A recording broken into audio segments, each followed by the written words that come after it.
All right. Hello, B-siders. Welcome to a brand new episode of my podcast today. Oh my God, it's going to be exciting and bubbly. And yes, BTS. I'm just going to spit it out. I'm not going to beat around the bush. BTS is what we talk about today. And for those of you who live on rock, like myself, I have done for years, BTS. Oh God.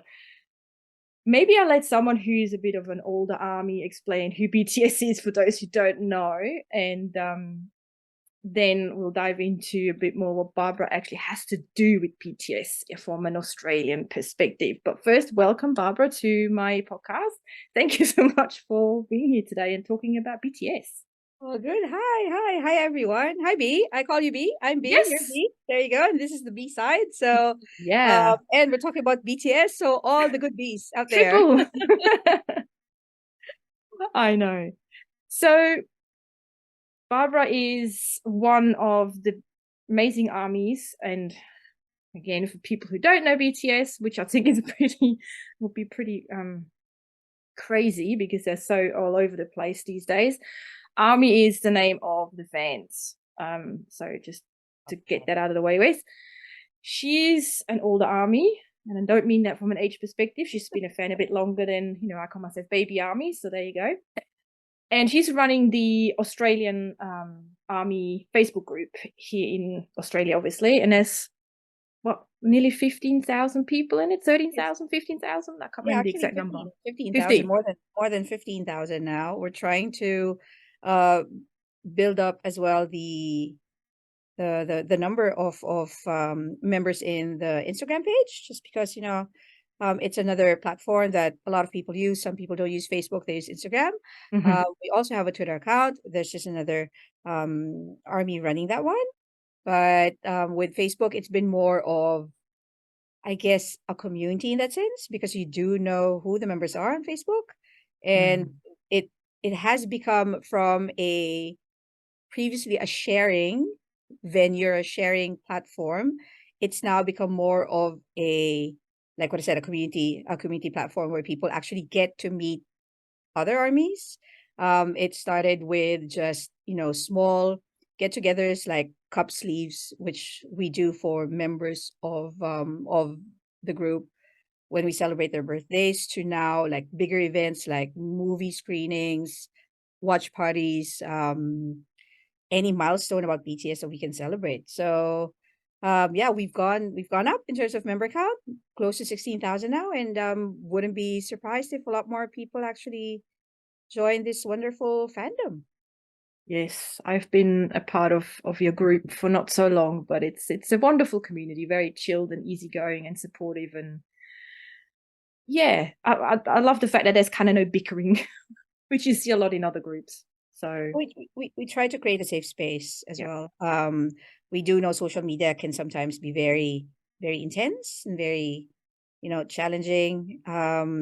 The reason why we wanted it to be a more of a community than just a sharing page is because we want people to actually feel that it's a safe space for them to, form friendships.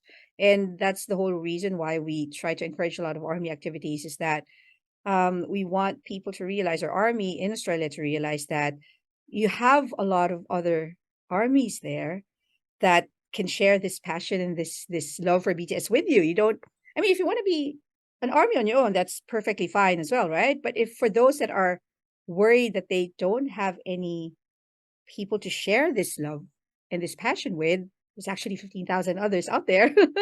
And you can form safe friendships in doing that. So Yeah.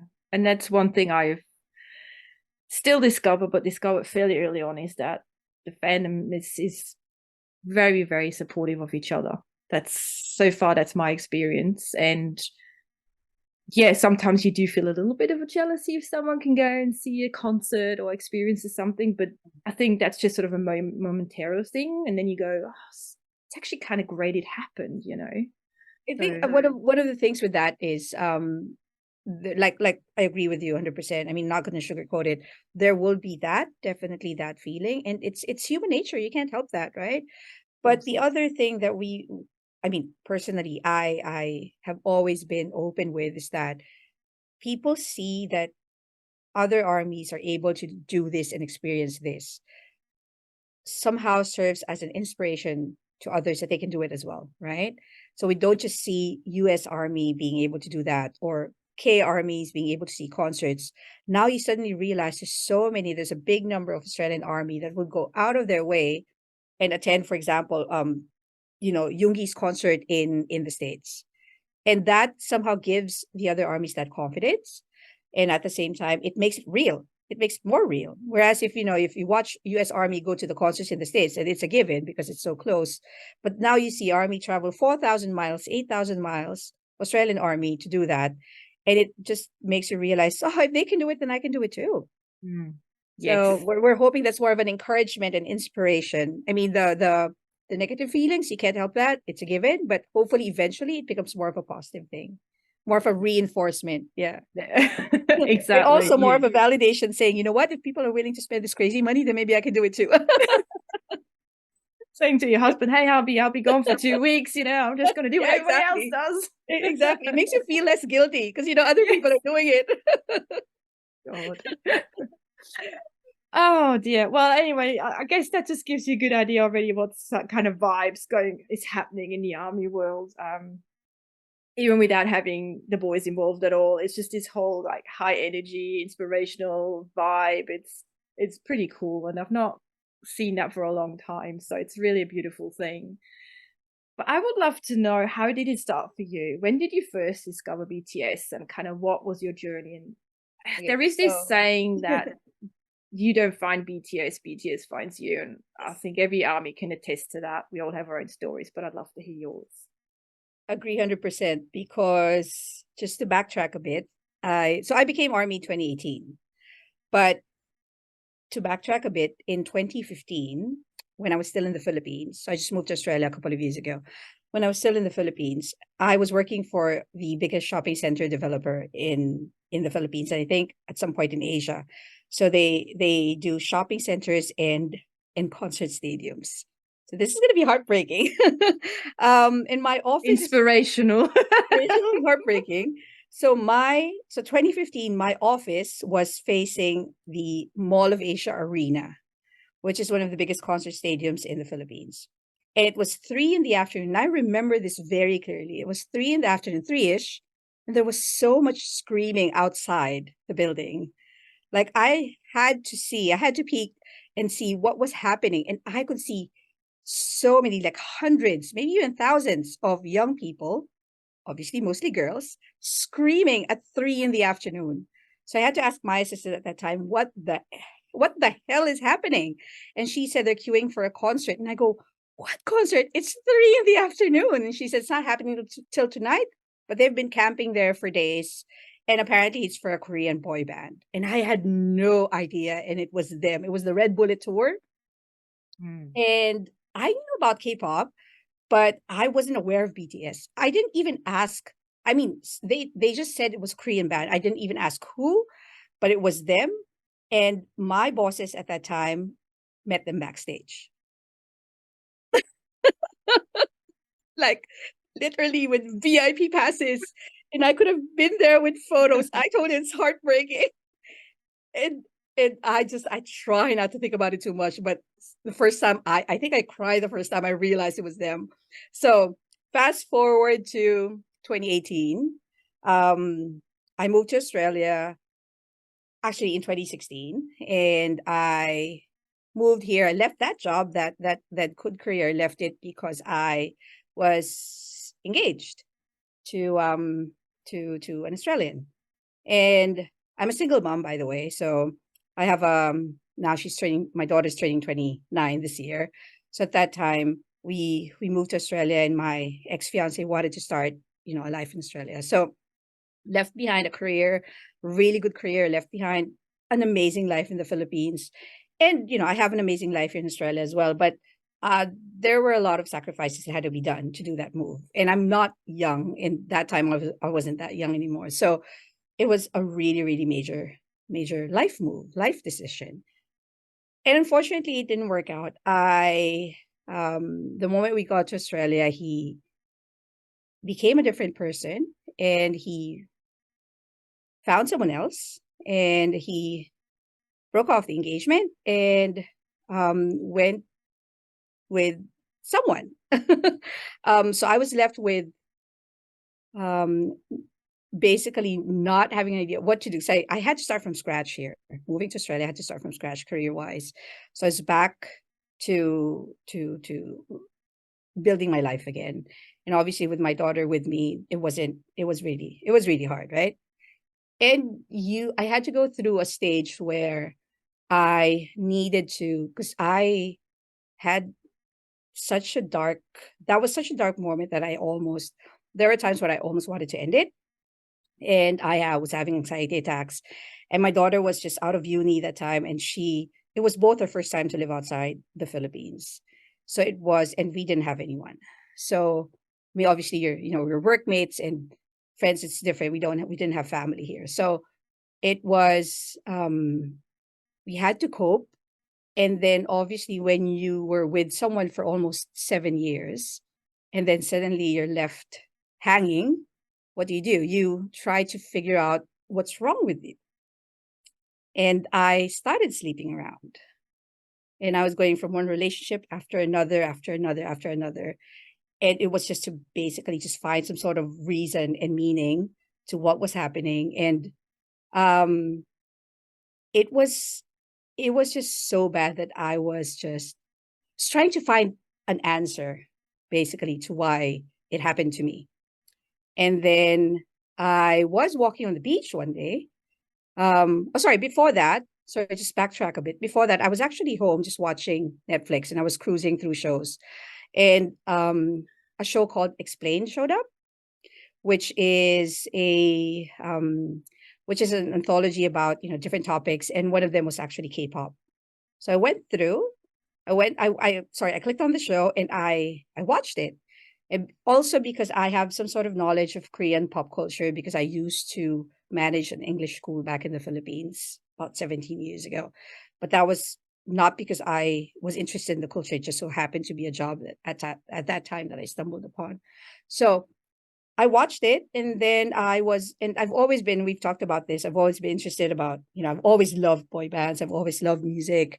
And I was just interested in the whole story of how K-pop actually made Korea the country that they are today in terms of, the economy and the contribution to culture, to finance and all that. And then while I was watching it, they kept talking about different genres that are involved in, in K-pop and how they do the songs and how they do the videos. And then suddenly there was a portion there where Psy was performing. And then I think it was someone from Billboard who said, Gangnam Style obviously put K-pop in the map, right? But it wasn't, and it made it into mainstream, but it wasn't able to sustain it within the US mainstream market. I think the words were, it didn't penetrate the US market until BTS. So it's like, who the hell is BTS? I had no idea. And how can I not be aware of this? Supposedly one of the biggest acts from one of the biggest acts, sorry, in the market at that time. I wasn't aware, and as much as I love boy bands, and then I realized that my love for music and my love for boy bands was something that defined my youth. And because I had, my daughter early, and I became a mother, I actually put everything aside. And I just focused on being a mother, focused on being a wife and a mother, and then eventually someone's fiance.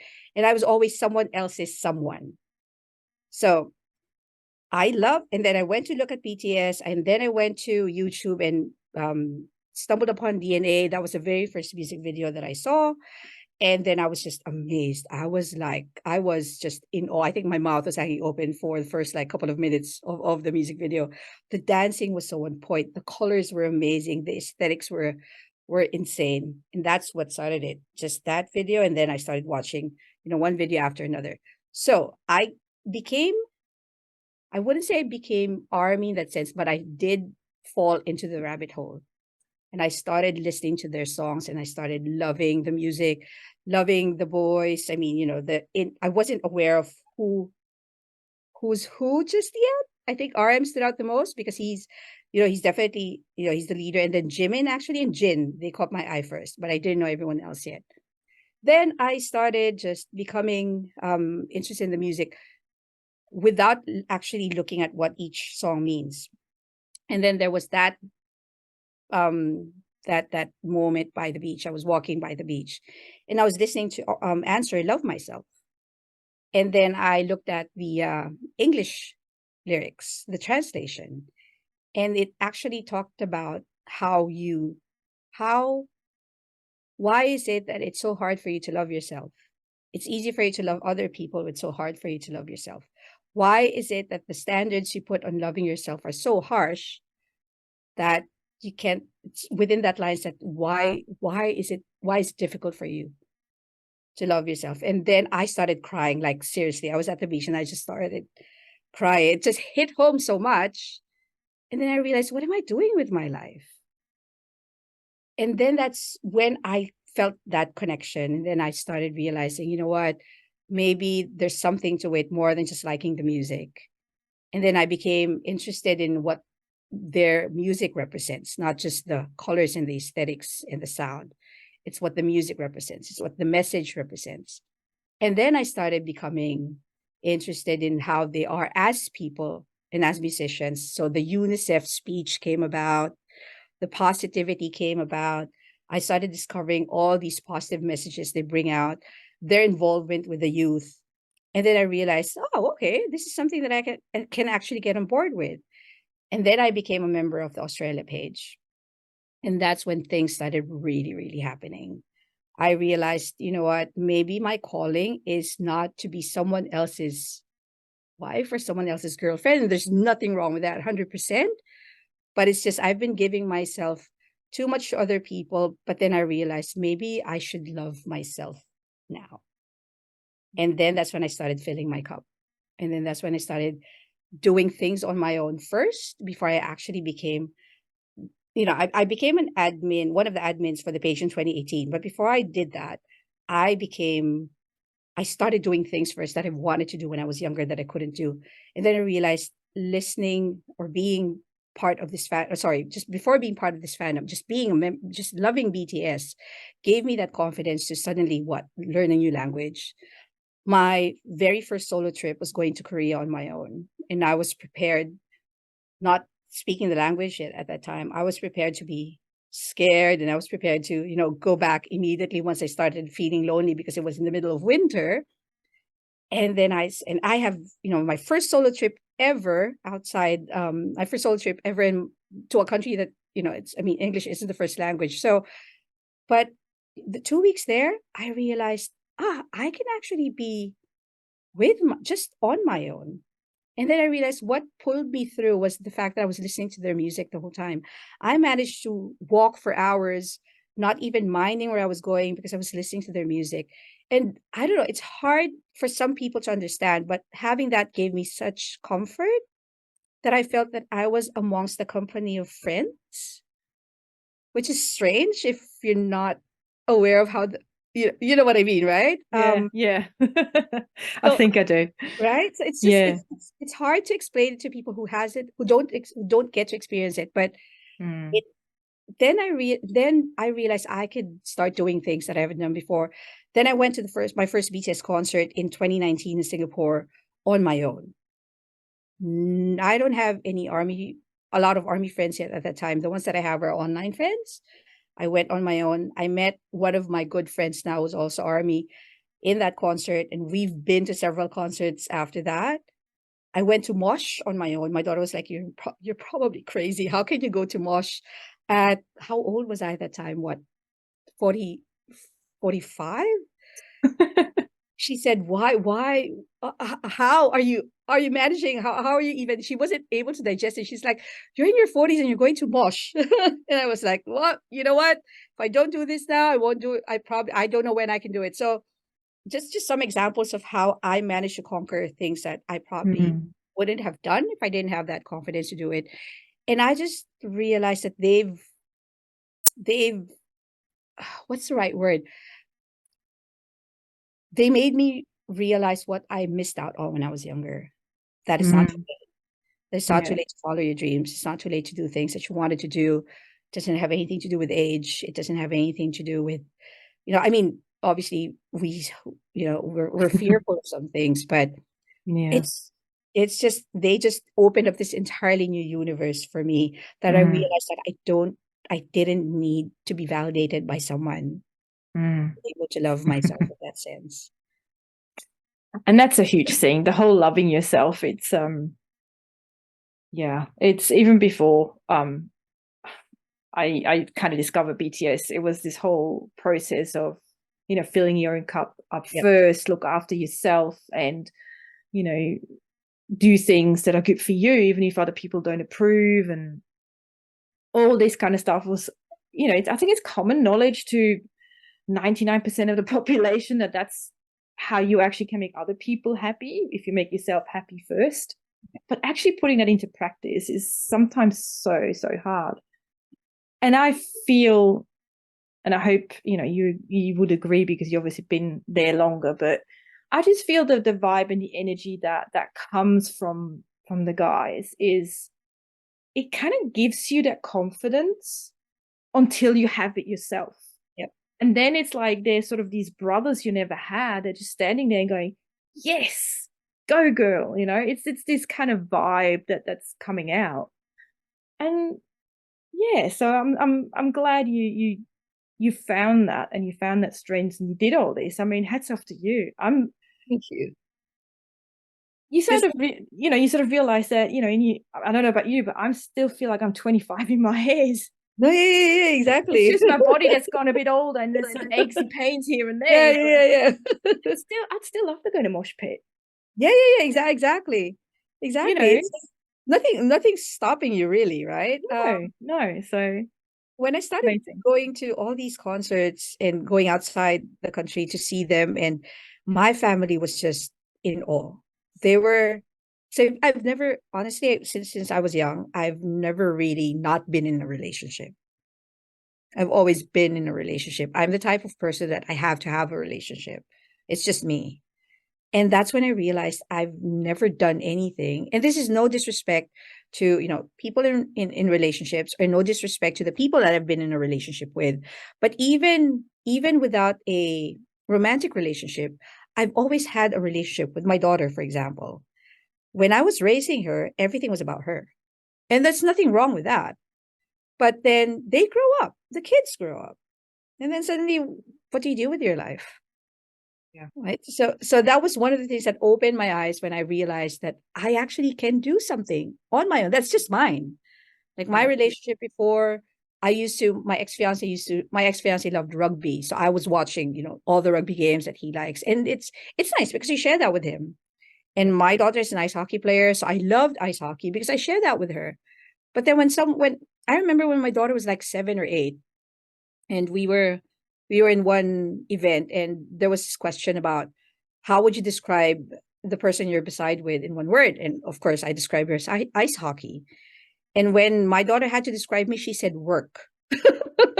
Oh no. It's like Bless there's her. nothing that defines me but work, really. At least now, Yeah. when they ask me, when they ask about me, this BTS, right? So, and then that's when I realized that I've never really done anything for me. So, the Mm. fact that BTS now has touched so many lives and has brought out so much, from people that probably have went through the same thing that I did, Mm. you tend to realize you do it's they may be symbolic to something. They may be, just an instrument for people to finally realize they can do something in their Mm. lives by just following their dreams or doing something that they love. Sometimes I think they're not just, but they are actually, a pathway for you to actually do something that you wanted to do but never had the confidence to do so. Yeah. Mm. I think so. I think so.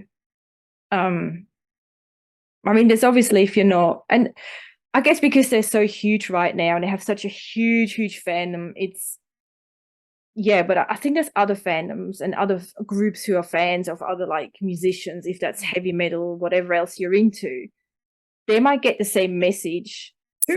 from who they love, but it just feels like with these guys, they're like your big brothers, and they're just kind of there to show you the way and hold your hand until you can make it on your own. Yep. And Exactly. that's, and then if you find along the way people who share your passion, then that's even better. It's Exactly. It makes it all the more nicer, and yeah, you find, like what they say, right? I know it sounds cliche, but you find your tribe. yeah. So yeah. And I'm happy that the boys still do that, even though it's not as frequent, because before it used to be so frequent that it's almost one every week or every other day. Their lives are so helpful because you feel like they're talking to you as a friend, right? Like a friend who's you're in a long distance relationship with. Um with Yes. a friend, with a friend. With a friend. Yeah, yeah. Let's um clarify that one. yeah, with a friend. Because I remember when they were touring, almost every night they would go on live. Wow. Almost every night when they had V Live before, they would be in their hotel rooms and they would immediately do a live. And there would be like three of them or two of them just having dinner. And you can see, I think I'm not sure if they're still, because V Live's merged with Weavers, right? So, or Weavers acquired V Live, but they would do that. They would just be having their dinner just before they sleep and just talk to you and tell you about how their day went, which at that time was very, very challenging because there were no subtitles. There's still no subtitles now, but at least now it's like 24 hours before. It would take days before you get the subtitles. So, but just Yep. seeing them. And then Mm. when they would go to award shows immediately after an award show, they're like your friends that call Mm. you up and tell you, or sometimes your sons call you up and tell you, hey, this is what happened today. And Yeah. they don't they spend their time doing that instead of going to the after parties, which always, for me personally, also made me feel that it's their way of showing Mm. how much they love their fans genuinely. And they always made that connection. So I think that's why they're so huge now, because before they were so, what's the right word? Relatable. Mm. They were so relatable. Mm. Honestly, now having been an army for almost 6 years now, sometimes it amazes me. I am so stunned by how huge they are now. And when I went to Las Vegas last year, I was just shocked about the magnitude. I mean, I've seen them in 2019 during Love Yourself, but those are still big venues, but just from that to that. And I can imagine Mm. for those army that have been following them since 2013, right? Imagine those first 200 people who saw them at the park in Korea. Oh my God, I would love to track them down. That'd be probably a very interesting conversation to Yeah, have. exactly. Very interesting conversation. But then on the other hand, I think there will always be fans coming and going because life Yep, changes. yep, true. And we've had a similar conversation about the new kids on the block, Yes, right? yes, Because we're both blockheads before BTS, yes. which is kind of funny in itself. Yes. But just because I'm not kind of following them as much as I did back when I was like 12 or 13 or even 18 or 19, or when they did their comeback to with the Backstreet Boys in 2012, they still have a special place in my heart. Yep. And I would never ever forget what they've done for me, because there's a whole other conversation around that. But, and it's an ebb and flow. So, and now with them, obviously, for anyone who doesn't know, BTS are on a break at the moment, doing their own stuff, and then there's military service as well. So it will be interesting to see how all that pans out over the next 2 years. What are your thoughts on that? Do you think it will be a boom comeback, or do you think, what's your thoughts on that? It's actually quite interesting because there's been a lot of talks about, whether the fans that are there, that were there, or that are there, sorry, that were there when, before they went on a break, are still going to be there for 2025. It's a hard question to answer because there may be some who may not be there. Like what you said, it's, people change, right? And not everyone is equipped to stay and wait. And it's a good thing they're doing their solo projects. But those that are actually just those that are in it to in it for the music and would like more of a group thing than solo projects, may try to look at other other K-pop bands and may end up liking another K-pop band, which is not wrong, which is, right? It's how it Totally fine. goes. Yep, exactly. So they may realize, oh, you know what? But then because they've followed BTS, there is still that possibility that they might go back once the boys are back together. I am more towards the fact that there will be more, because there are a lot more that started following them. I mean, like in your case, for example, or those that are those that are suddenly became aware of them because of the solo projects. Now with JK doing this full English song, and rumors, or I don't know, have they been confirmed, or news about him doing a full English album, there's going to be a lot more fans. So, and then everyone would be like, oh, so he's from BTS. Then maybe we should start listening to BTS. Then they would be interested in the comeback. There's always going to be those that don't wait. But I think it's just a small percentage. Yeah, I think the percentage of those that are going to be going to the comeback tour is a lot more, and there's going to be a lot more new fans that will be anticipating that. Yeah.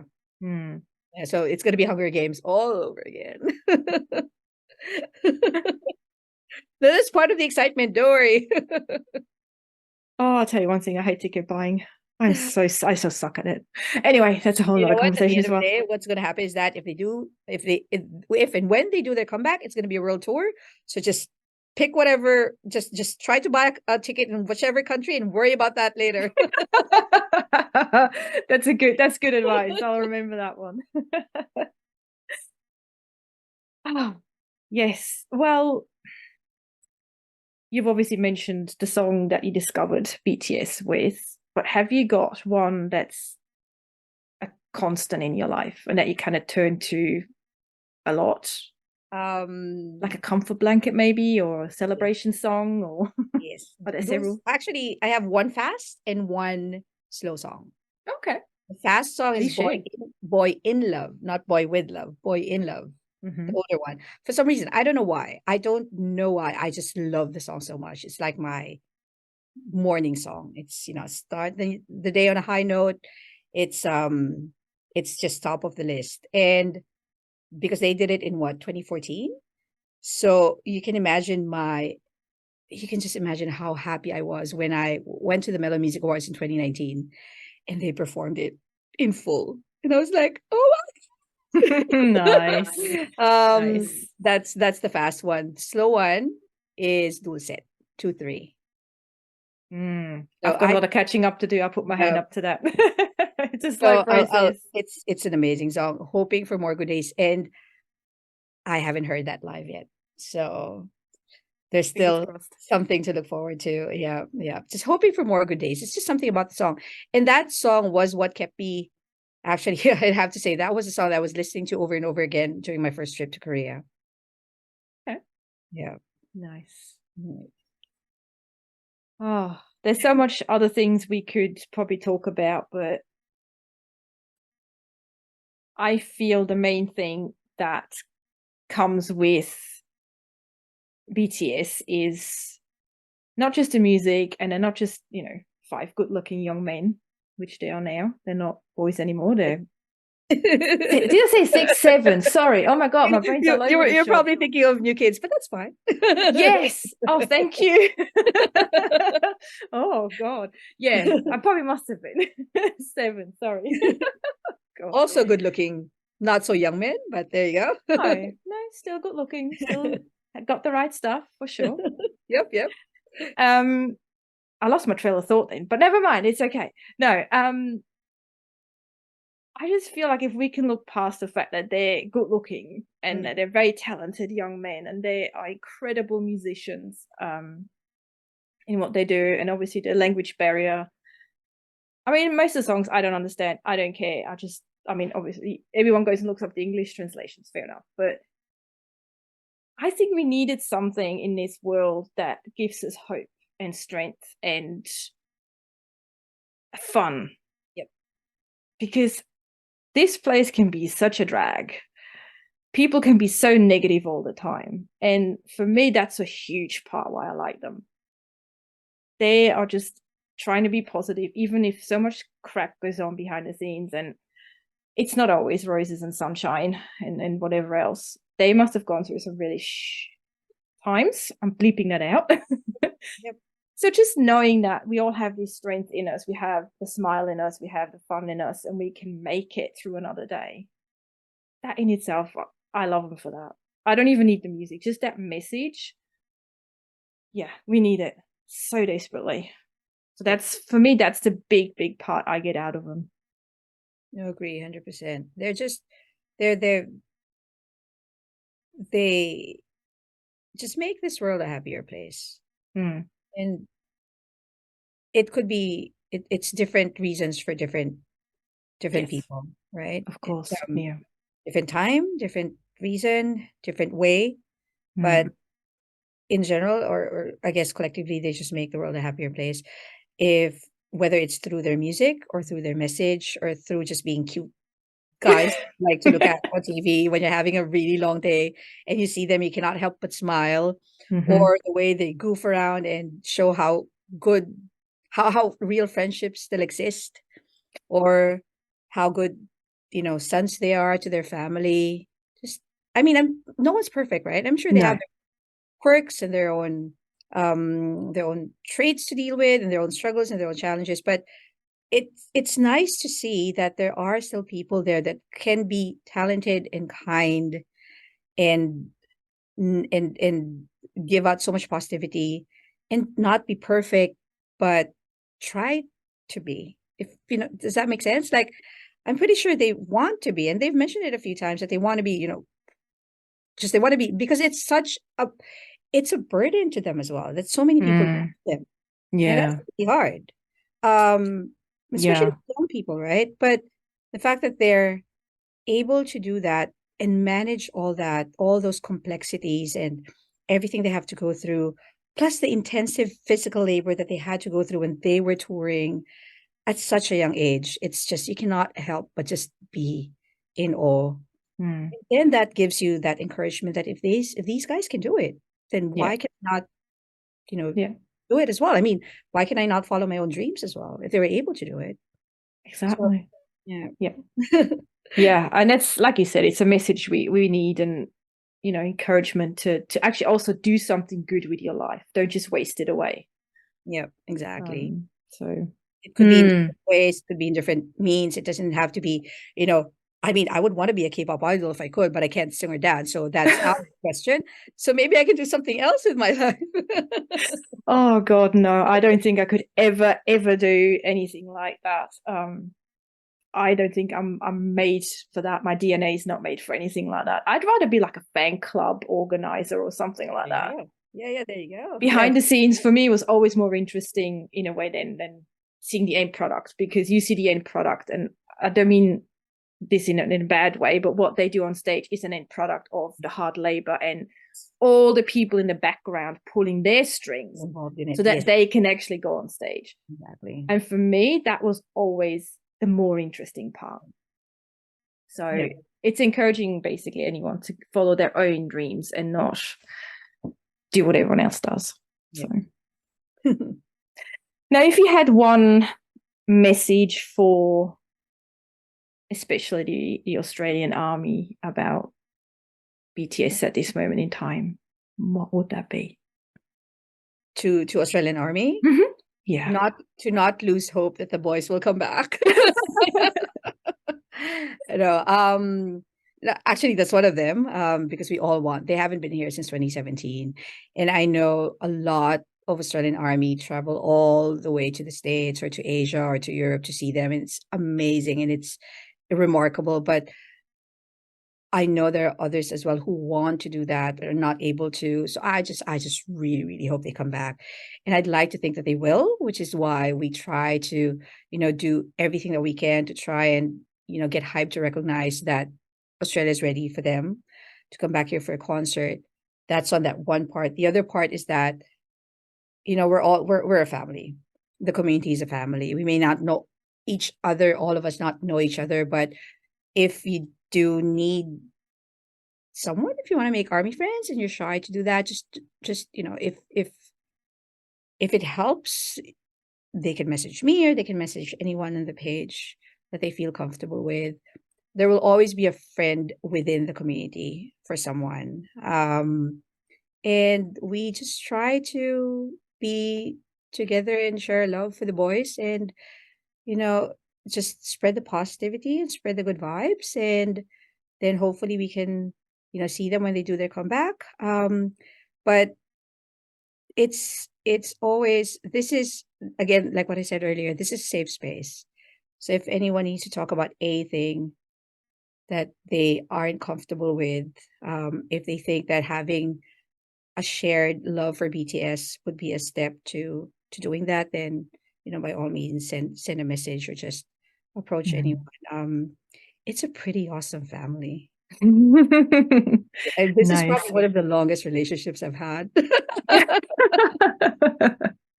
And it's, you know, it Oh, has its ups nice. and downs, but it's a Yeah. pretty awesome family. Yeah. Wonderful. That's a beautiful message to end this conversation with. And I know you and I probably could go on and on. Oh, You I more mean, than me, but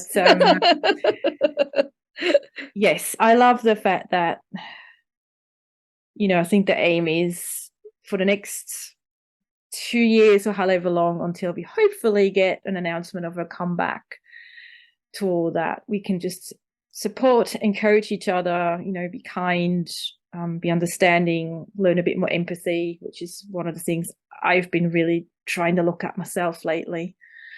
And just, you know, continue on what they've kind of already have done, and then just show them the love when they come back, and show them what we've achieved in the meantime, so we can be proud of ourselves and they can be proud of us too. Yep, it's true. It's just, you know, it's let's that's why they always mention love, right? And so we love ourselves, so we love the people around us as much as we can, and we love the boys. And it's just, you know, life is Life short, is love. life is good. Yeah, exactly. Oh, that was a crazy, wonderful conversation we've had. Yes, so if there's any army that are listening or watching to this convo that we've just had, join the Facebook group, or go on Twitter, go on Instagram, and just connect with like-minded armies and music lovers. And, you know, you never know what's going to happen in the future, but also try to live in the here and now. And I think that's important too. And enjoy the solo stuff they're putting out, which is amazing too. I'm going to wrap it up.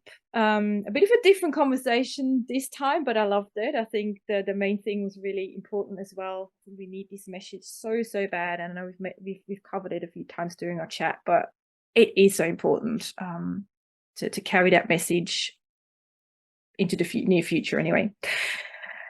Thanks, B-Siders, as always. Thanks for tuning in. Thanks for listening. And I'll be back in your earbuds with my next episode. Until then, I'm sending you much music and love.